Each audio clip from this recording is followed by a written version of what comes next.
Hi, I'm Steve Glassman from Louisville, Kentucky. I'm past president of the Scoliosis Research Society, and I'm here to talk to you about living with scoliosis. Kids with scoliosis can do almost everything. There may be rare instances where your doctor will tell you that you should have a specific restriction, but that's really the exception. And unless you're given very specific restrictions, you should do really anything you want. And in fact, activities are good. Exercise is good, and the more you do, probably the better. So a lot of times kids come in with concern, or more often parents come in with concerns that backpacks are a problem. And to some extent, carrying something very heavy, you could argue, would be bad for anyone's back, regardless of scoliosis. But in fact, there really isn't any evidence that backpacks are a problem.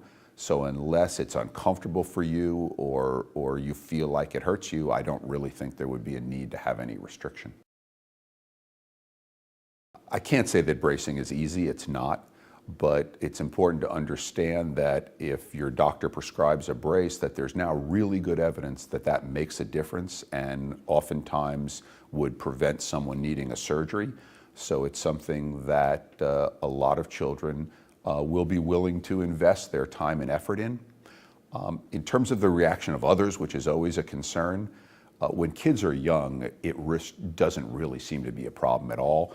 And for the very young kids, I think it's probably more frequent that all their friends think that's something that they have that they'd like to have, and they want to know why their friend has a brace and they don't get to have one.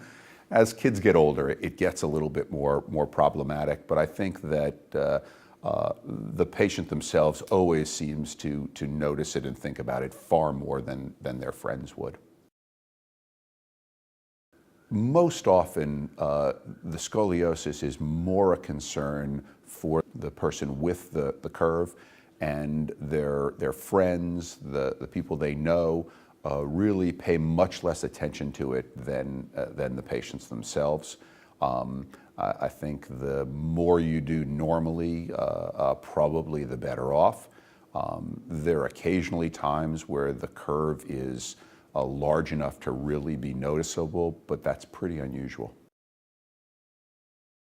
There are support groups such as Curvy Girls, which have an online presence and which have each year national conventions for people who are really interested in very substantial interaction. And many doctors have patients and former patients, both with scoliosis, with surgery, without surgery, who are very happy to interact with people with scoliosis and provide their experience, and that's always something that seems to be beneficial.